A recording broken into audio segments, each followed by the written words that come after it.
And it's racing because they put for Jersey and the toll. All right, y'all. See right there. Thank you, everyone, for joining.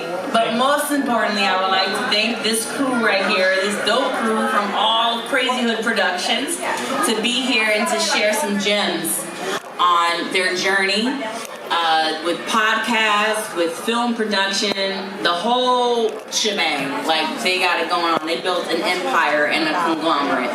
Yeah. I don't want to mess nobody's introduction up, so I'd rather them do their formal introduction, each, person by person. So please. We'll start with just like the tallest girl. You're all right. Yeah, I'm sorry.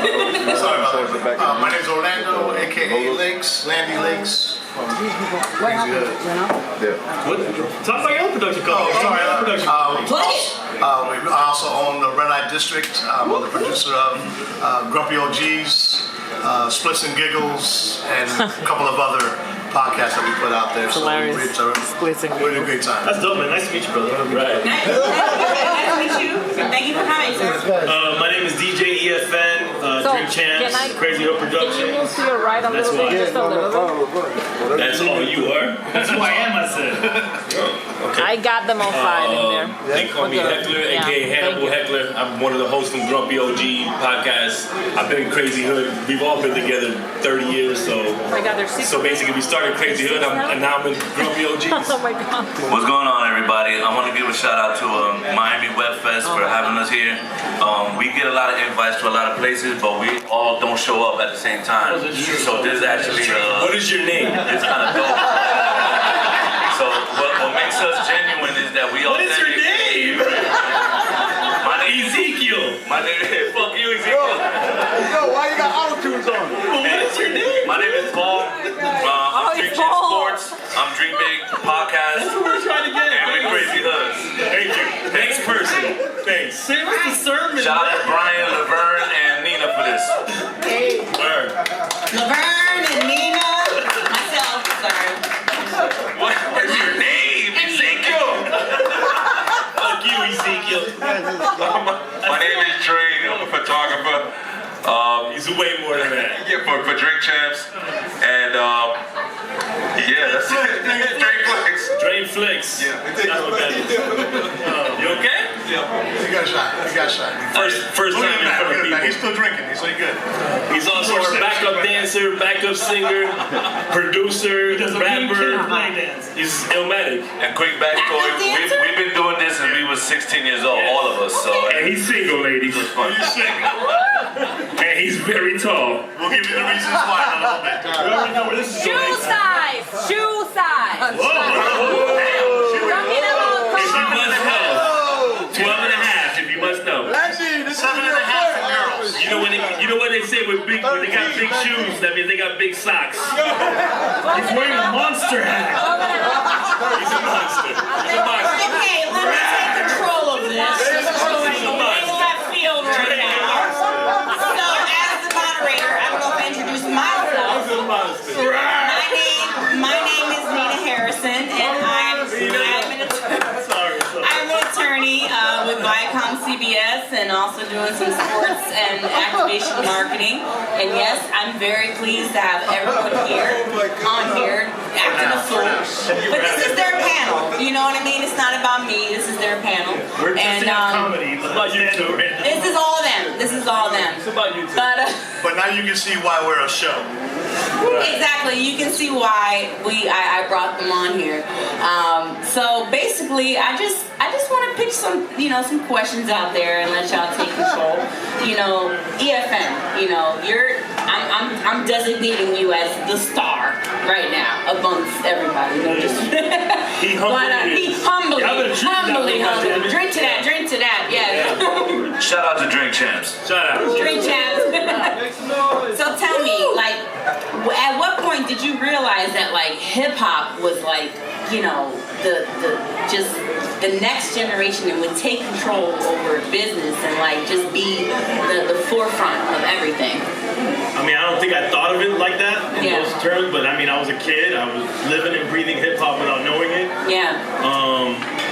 I always loved all kinds of music.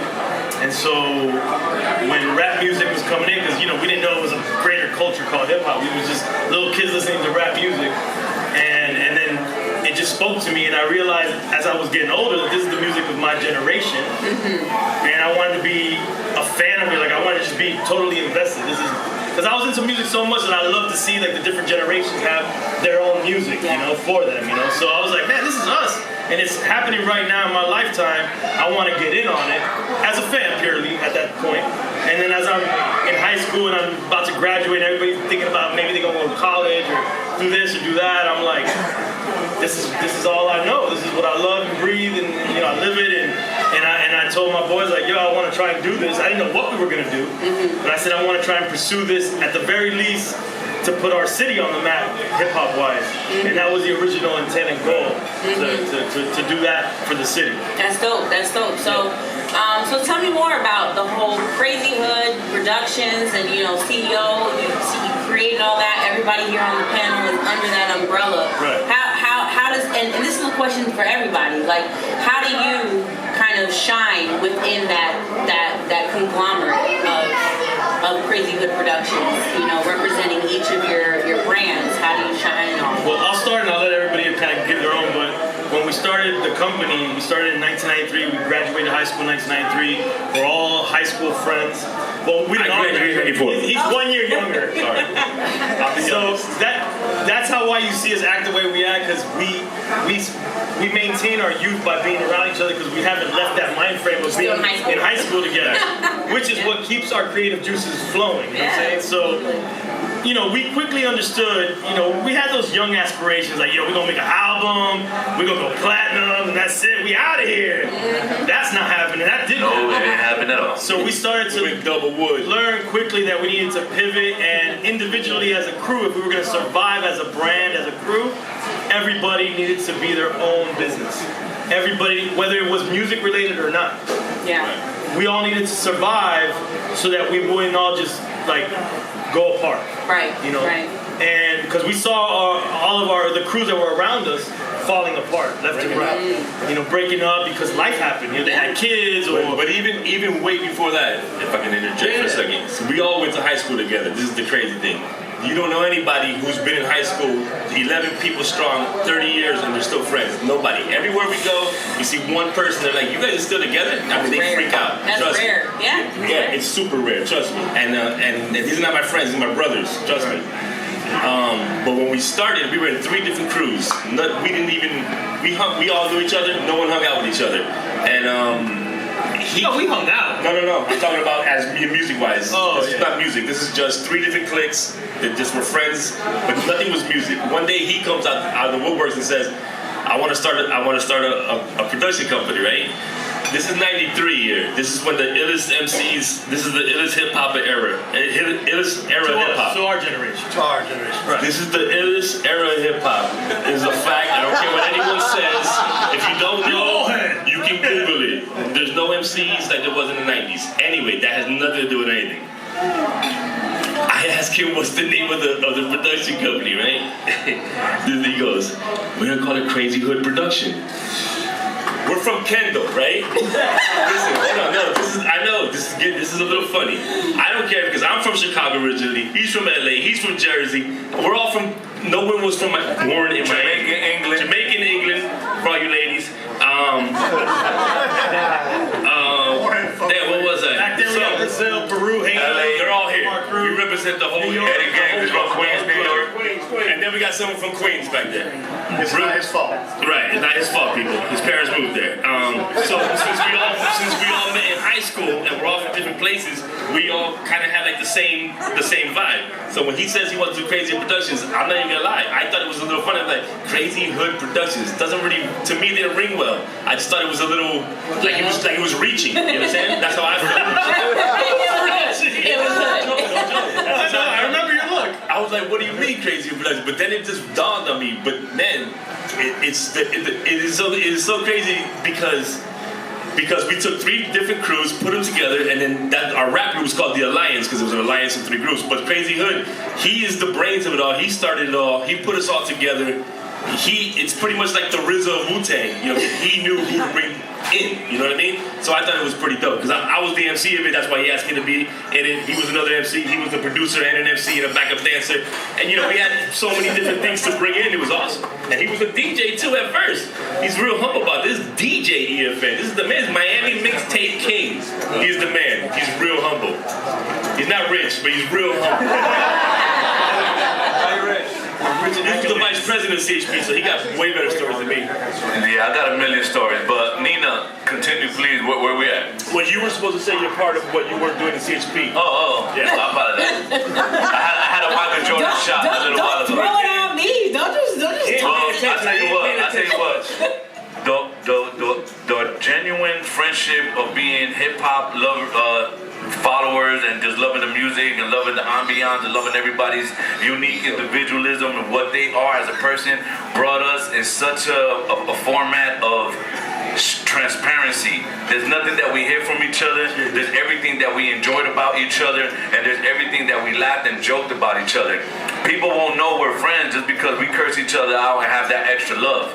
But that creativity, the way EFN said, those juices of creativity brought out Dream Big Podcast, brought out Drain Flicks, Grumpy OGs, Red Eye District, and of course Drink Champs. Drink Champs obviously catapulted the whole name out there.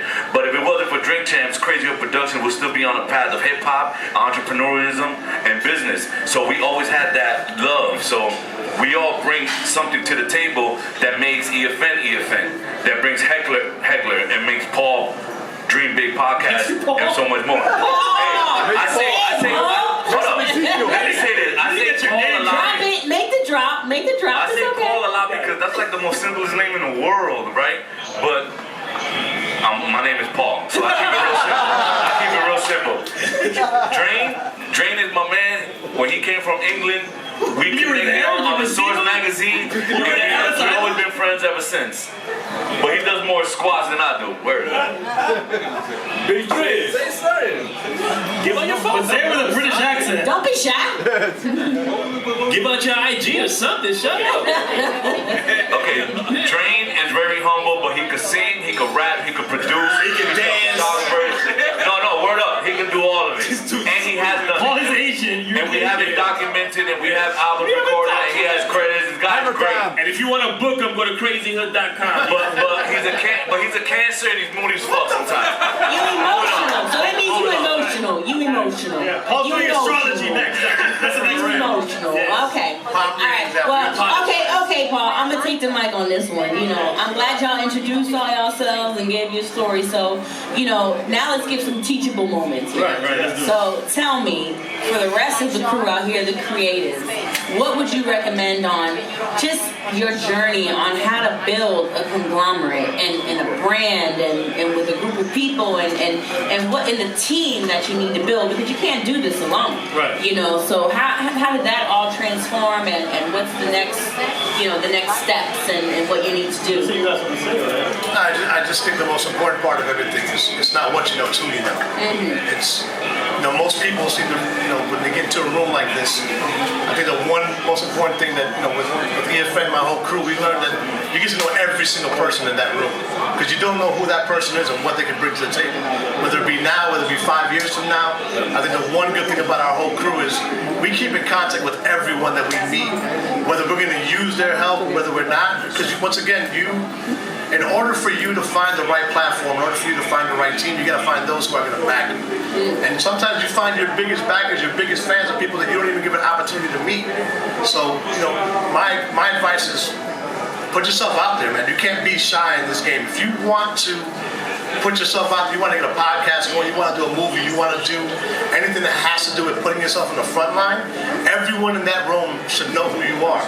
Everyone in that room, I think EFN put that in us from the very beginning. When he wanted drops in the very beginning, doing his DJ stuff, he made sure that we went to every artist, whether we felt uncomfortable or not, he wanted that drop. If that was your job. What's a drop? A drop was to give the shout out to the DJ or to introduce a new song onto during the mixtapes for the mixtape. World premiere. So, I think the most important part is, once again, get to know everyone in your circle. And those outside of it, once again, you're never going to know when you're going to need them. We've ran into people that we've known for and I think this is another good thing about our team, we know almost everyone in the industry. We don't go and ask for handouts. We don't go and knock on that door and say, hey, I need this. Those people happen to notice what we're doing and know that they can fit that piece, and they come and join us. And I think that's what everybody needs, to be able to build the right team by putting yourself out there, because you never know who's gonna end up actually doing something for you. To add on to that, it's more like they respect the business sense that we have as individuals. We're not necessarily all from like the big markets in the business, but coming out of Kendall, you know, we're all not from Miami or Kendall individually, except for Charlie Skins and Michael Garcia, that's part of the crew. But they respect the business mindset. They respect the fact that we put ourselves in the mix. We're heavy Latino based, obviously, you can see that. So we're in a lot of places that's not that back in the 90s. And they respect the not giving up. They respect the persistence. They respect the consistency of the mixtapes, the albums. So we've always been in a business mindset that proves we're not going to go away.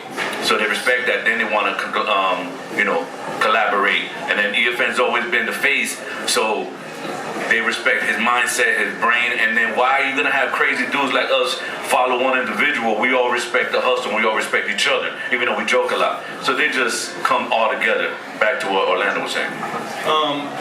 Something that I could say that's worked for us. Like early on, when we came on the scene, we were young men in the hip hop industry, trying to make a name for ourselves. It was very aggressive. The industry's very aggressive. So we came with this macho stuff, and we were young dudes. So it's almost like street macho stuff going on. Right. And as we got older, became adults, and then life hit, and bills, and all this stuff, you quickly get humble. Because when you're young, nothing phases you. You hit the streets, and you're invincible. When we got humbled by life, which life will humble you no matter what. 100%. What I've learned that works for me for brand building and for doing anything, and I think this could go for anything you want to do, is these two things: polite persistence. Because one thing I started to do is I knew quickly we didn't know anybody. We came from not knowing anybody in the industry.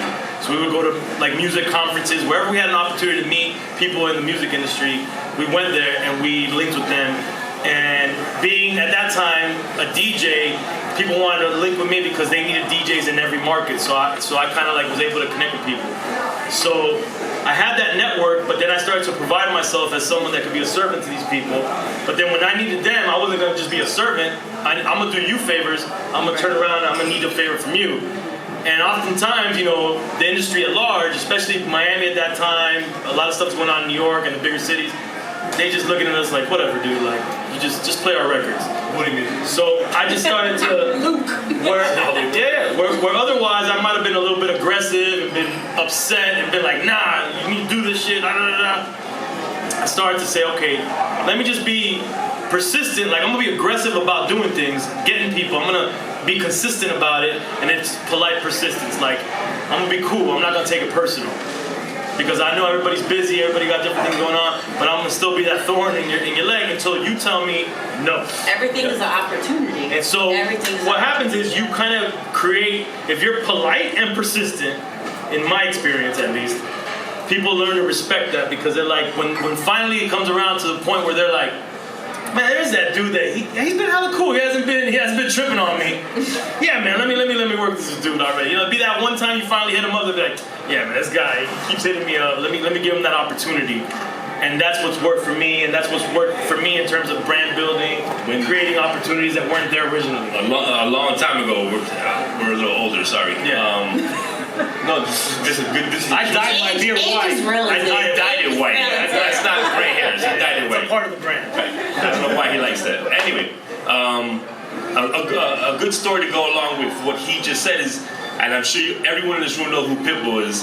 When Pitbull was, Mr. 305 International. When it comes to persistence, he has to get the award. Okay. Yeah. He came to EFN. I couldn't even tell you how many times with a new song or a freestyle. Y'all want to get on your mixtape? I want to get on your mixtape. He was like, yeah, okay. It's not because he was a jerk. It just wasn't good. It just wasn't good. But he kept coming back and back and back and back. And And there's one day he came and it sounded really good. He was like, you know what, I'm putting this on my mixtape. And I was like, holy shit. And I was surprised, you know what I'm saying? Because I already know why, I understood why he wasn't doing it in the beginning. But persistence is the key. And and listen, like he said, you need tough skin also in this business. Don't be scared to hear no. Law of averages, I promise you. Out of 20 people you speak to, only one person, out of 50 people you speak to, one person is going to say yes. So look for 49 no's and you'll be fine. Do you understand?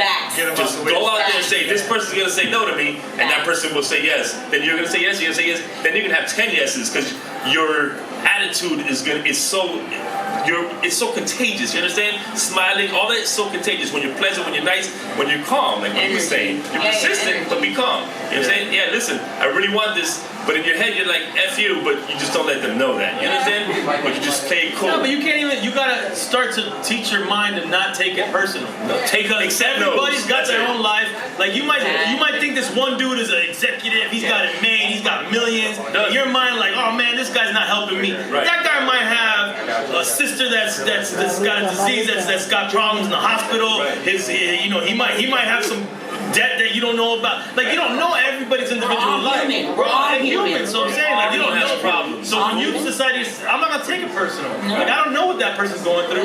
I'm just gonna be like, cool, man, no problem. Next time. Right. When people identify, they see that this person, when you come around them, or when you reach out, you're positive. That's infectious. Yes. Being positive. So, and trust me, we don't come from a place where we wanted to be all the way positive. No. Like, we were like, no, fuck you, man. We suck.